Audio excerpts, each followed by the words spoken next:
इस क्लास में सभी का स्वागत है। इस क्लास के माध्यम से हम ईपीओ व सिविल जज में पूछे जाने वाले महत्वपूर्ण अधिनियमों व संहिताओं के महत्वपूर्ण धाराओं को निचोड़ रूप में पढ़ाया जा रहा है। तो इन संहिताओं में भारतीय नागरिक सुरक्षा संहिता 2023 को सीआरपीसी के बंधों के साथ महत्वपूर्ण धाराओं को निचोड़ के साथ पढ़ाया जा रहा है। भारतीय नागरिक सुरक्षा संहिता 2023 की धारा 35 से आगे की धाराओं को आज पढ़ाया जाएगा। तो अध्याय 5 व्यक्तियों की गिरफ्तारी, जिसमें धारा 35 से धारा 62 तक की धाराएं शामिल हैं। यह धारा यह प्रावधान इन व्यक्तियों की गिरफ्तारी संबंधी प्रावधान भारतीय सीआरपीसी की धारा 41 से धारा 60 का में प्रावधानित था। तो भारतीय नागरिक सुरक्षा संहिता की धारा 35 व सीआरपीसी की धारा 41 पुलिस वारंट के बिना कब गिरफ्तार कर सकेगी, इस विषय में प्रावधान किया गया है। तो इसके इस धारा 35 के उपधारा 1 खंड क में है कि जो पुलिस अधिकारी की उपस्थिति में संज्ञेय अपराध करता है। इसके ख में है कि जिसके विरुद्ध 7 वर्ष या 7 वर्ष से कम जुर्माने सहित रहित दंडनीय संज्ञेय अपराध किए जाने के बारे में उचित परिवाद किया गया है या विश्वसनीय सूचना प्राप्त हो चुकी है, उचित संदेह विद्यमान है। इसके खंड घ में है कि जो या तो इस संहिता के अधीन या राज्य सरकार के आदेश द्वारा अपराधी उद्घोषित किया जा चुका है, जो पुलिस अधिकारी को या उसके कर्तव्य पालन में बाधा पहुंचाता है। झ में है कि जो छोड़ा गया सिद्ध दोष होते हुए 394 की धारा 5 के अधीन बनाए गए किसी नियम को भंग करता है। 35 यानी बीएनएस की धारा 35 के धारा 2 में है कि धारा 39 के उपबंधों के अधीन रहते हुए ऐसे किसी व्यक्ति को जो किसी असंज्ञेय अपराध से संबंधित है, मजिस्ट्रेट के वारंट या आदेश के सिवाय गिरफ्तार नहीं किया जाएगा। भारतीय नागरिक सुरक्षा संहिता की धारा 35 के उपधारा 3 है जो सीआरपीसी की धारा 41 का में प्रावधानित है कि पुलिस अधिकारी के समक्ष हाजिर होने की सूचना। धारा 35 के उपधारा 7 में है कि कोई भी गिरफ्तारी ऐसे अपराध के मामले में जो 3 वर्ष से कम के कारावास से दंडनीय और व्यक्ति जो शीतलांग है 60 वर्ष से अधिक आयु का है, उसकी गिरफ्तारी ऐसे पुलिस अधिकारी की अनुमति के बिना नहीं की जाएगी जो पुलिस उप अधीक्षक से नीचे पंक्ति का न हो। धारा 36 यानी भारतीय नागरिक सुरक्षा संहिता की धारा 36 व सीआरपीसी की धारा 41 ख गिरफ्तारी की प्रक्रिया और गिरफ्तार करने वाले अधिकारी के कर्तव्य के विषय में प्रावधान है। धारा 37 यानी भारतीय नागरिक सुरक्षा संहिता की धारा 37 व सीआरपीसी की धारा 41 ग। तो सीआरपीसी की धारा 41 ग में जिले में नियंत्रण कक्ष के विषय में प्रावधान है, जबकि भारतीय नागरिक सुरक्षा संहिता की धारा 37 में पदाविहित पुलिस अधिकारी के विषय में प्रावधान है। तो इसके खंड क में है कि राज्य सरकार प्रत्येक जिला तथा राज्य स्तर पर एक पुलिस नियंत्रण कक्ष की स्थापना करेगी। भारतीय नागरिक सुरक्षा संहिता की धारा 38 व सीआरपीसी की धारा 41 घ गिरफ्तार किए गए व्यक्ति का पूछताछ के दौरान अपनी पसंद के अधिवक्ता से मिलने का अधिकार के विषय में प्रावधान है। यानी गिरफ्तार किए गए व्यक्ति का पूछताछ के दौरान अपनी पसंद के अधिवक्ता से मिलने का अधिकार। धारा 39 व सीआरपीसी की धारा 42 नाम और निवास बताने से इनकार करने पर गिरफ्तारी। तो इसके उपधारा 1 में है कि असंज्ञेय अपराध करने वाले व्यक्ति की गिरफ्तारी के समय से 24 घंटे के अंदर व्यक्ति का सही नाम और निवास अभिनिश्चित न होने पर या बंध पत्र निष्पादित करने या पर्याप्त प्रतिभूति देने में असफल रहने पर उसे निकटतम मजिस्ट्रेट के पास भेज दिया जाएगा। धारा 40 यानी भारतीय नागरिक सुरक्षा संहिता की धारा 40 व सीआरपीसी की धारा 43 प्राइवेट व्यक्ति द्वारा गिरफ्तारी और ऐसी गिरफ्तारी पर प्रक्रिया, तो इसके धारा 1 में है कि ऐसे व्यक्ति की उपस्थिति में, मतलब जो ऐसे व्यक्ति की उपस्थिति में या जमानती और संज्ञेय अपराध करता है या उद्घोषित अपराधी है, ऐसे गिरफ्तार किए गए व्यक्ति को अनावश्यक विलंब के बिना 6 घंटे के भीतर पुलिस अधिकारी के हवाले वो करेगा। धारा 41 यानी भारतीय नागरिक सुरक्षा संहिता, धारा 41 व सीआरपीसी धारा 44, मजिस्ट्रेट द्वारा गिरफ्तारी, तो जो ऐसे मजिस्ट्रेट जो कार्यपालक मजिस्ट्रेट या न्यायिक मजिस्ट्रेट की उपस्थिति में अपराध करता है, उन या उपस्थिति में उनके स्थानीय अधिकारिता के भीतर अपराध करता है। धारा 42 यानी बी भारतीय नागरिक सुरक्षा संहिता, धारा 42 व सीआरपीसी धारा 45, सशस्त्र बलों के सदस्यों का गिरफ्तारी से संरक्षण के विषय में प्रावधान, यानी सशस्त्र बलों के सदस्यों का गिरफ्तारी से संरक्षण। भारतीय नागरिक सुरक्षा संहिता धारा 43 व सीआरपीसी धारा 46, गिरफ्तारी कैसे की जाएगी, तो इसके धारा 1 में है कि परंतु दिया है कि महिला की गिरफ्तारी महिला पुलिस अधिकारी द्वारा। इसके उपधारा 2 में है कि पुलिस अधिकारी किसी व्यक्ति को हथकड़ी लगा सकता है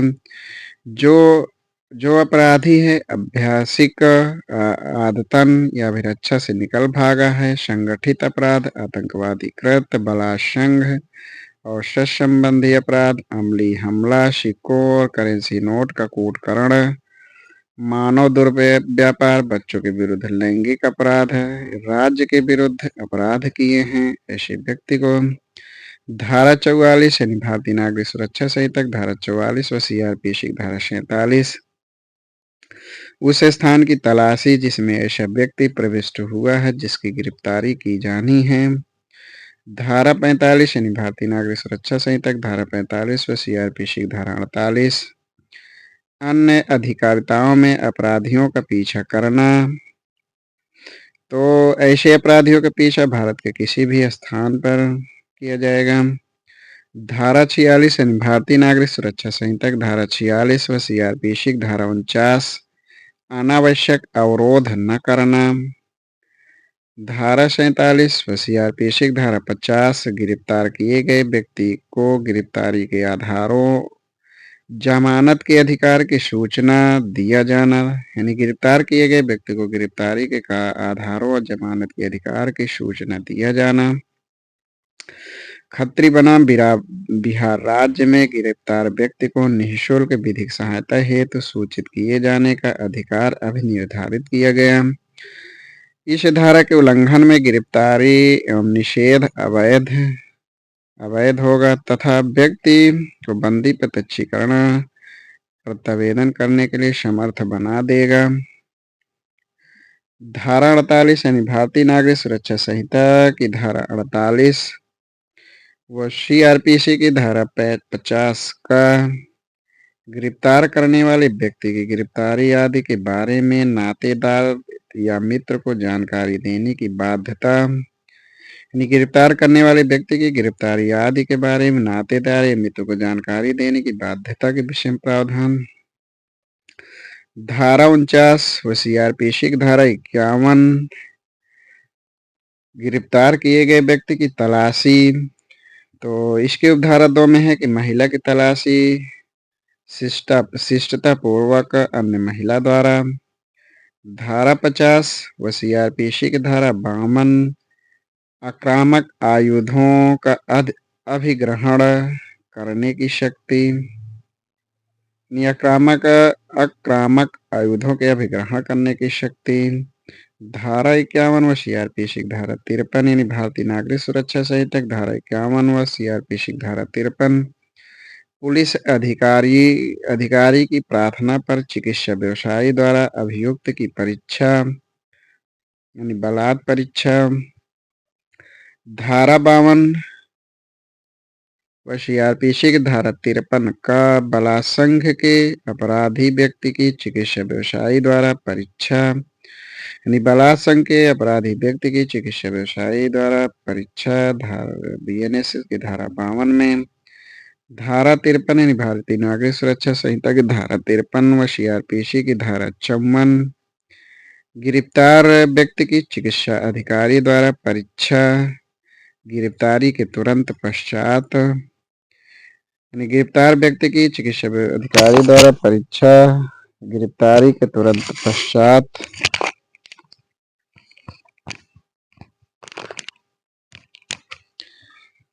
धारा 54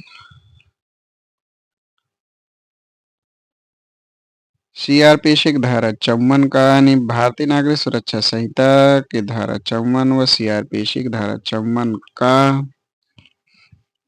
गिरफ्तार व्यक्ति की शिनाख्त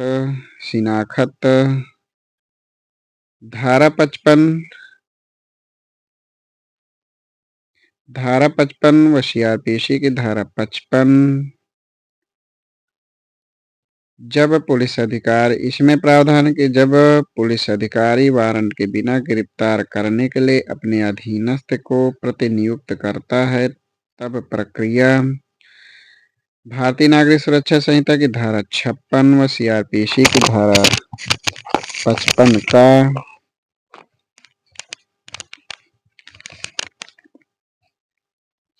गिरफ्तार किए गए व्यक्ति का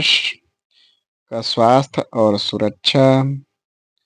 यानी भारतीय नागरिक सुरक्षा संहिता की धारा 56 व सीआरपीसी की धारा 55 का गिरफ्तार किए गए व्यक्ति का स्वास्थ्य और सुरक्षा धारा 57 यानी भारतीय नागरिक सुरक्षा संहिता की धारा 57 व सीआरपीसी की धारा 56 गिरफ्तार किए गए व्यक्ति का मजिस्ट्रेट या पुलिस थाने के भारसाधक अधिकारी के समक्ष ले जाया जाना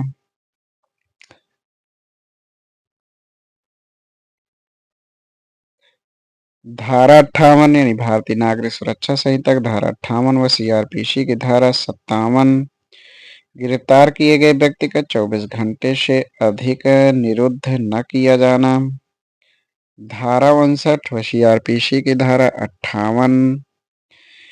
पुलिस का गिरफ्तारियों की रिपोर्ट करना तो पुलिस थाने के भारसाधक अधिकारी जिला मजिस्ट्रेट या उसके निर्देश पर उपखंड मजिस्ट्रेट को भारतीय नागरिक सुरक्षा संहिता की धारा 60 व सीआरपीसी की धारा 59 पकड़े गए व्यक्ति का उन्मोचन तो इसमें प्रावधान है कि उसी व्यक्ति के बंध पत्र या जमानत पत्र पर मजिस्ट्रेट के विशेष आदेश के अधीन भारतीय नागरिक सुरक्षा संहिता की धारा 61 व सीआरपीसी की धारा 60 निकल भागने पर पीछा करने और फिर पकड़ लेने की शक्ति धारा 62 यानी बीएन भारतीय नागरिक सुरक्षा संहिता की धारा 62 व सीआरपीसी की धारा 60 का गिरफ्तारी का सर्वथा संहिता के अनुसार ही किया जाना अध्याय 6 यानी भारतीय नागरिक सुरक्षा संहिता का अध्याय 6 उपस्थित होने को विवश करने के लिए आदेश इकाएं के विषय में प्रावधान है तो भारतीय नागरिक सुरक्षा संहिता के इस अध्याय में धारा 63 से 93 तक की धाराएं हैं यह अध्याय सीआरपीसी की धारा 61 से धारा 90 तक में था यानी इस अध्याय का प्रावधान तो इसके का में है शमन जिसमें धारा 63 से 71 तक के प्रावधान है यानी शमन के विषय में प्रावधान धारा 63 से धारा 71 है जो सीआरपीसी की धारा 61 से 69 तक में था भारतीय नागरिक सुरक्षा संहिता की धारा 63 व सीआरपीसी की धारा 61 शमन का प्रारूप भारतीय नागरिक सुरक्षा संहिता की धारा 64 सीआरपीसी की धारा 62 शमन की तामील कैसे की जाए तो इसके उपधारा 1 में है कि पुलिस अधिकारी द्वारा या न्यायालय के किसी अधिकारी द्वारा या अन्य लोक सेवक द्वारा भारतीय नागरिक सुरक्षा संहिता की धारा 65 व सीआरपीसी की धारा 63 निगमित निकायों फर्मों और सोसाइटियों पर शमन की तामील तो इसके उपधारा 1 में है कि प्रबंधक सचिव या अन्य अधिकारी पर करके की जाएगी भारतीय नागरिक सुरक्षा संहिता की धारा 66 व सीआरपीसी की धारा 64 है। जब समन किए गए व्यक्ति न मिल सके तब तामील। तो समन की दो प्रतियों में से एक को उसके परिवार के उसके साथ रहने वाले किसी वयस्क पुरुष सदस्य के पास छोड़कर धारा 68 यानी भारतीय नागरिक सुरक्षा संहिता धारा 68 व सीआरपीसी धारा 66 सरकारी सेवक पर तामील। तो उसके कार्यालय के प्रधान को देकर धारा 69 यानी भारतीय नागरिक सुरक्षा संहिता धारा 69 व सीआरपीसी धारा 67 स्थानीय सीमाओं के बाहर समन की तामील। तो उस स्थान के मजिस्ट्रेट को तामील हेतु भेजा जाएगा। भारतीय नागरिक सुरक्षा संहिता की धारा 71 व सीआरपीसी की धारा 69 साक्षी को समन की तामील। तो इलेक्ट्रॉनिक संसूचना द्वारा या रजिस्ट्रीकृत डाक द्वारा। तो आज यहीं तक। इसके आगे गिरफ्तारी का वारंट जिसमें धारा 72 से 83 तक के प्रावधान है, जो सीआरपीसी की धारा 72 से 81 तक है। इसे अगले क्लास में पढ़ाया जाएगा। धन्यवाद।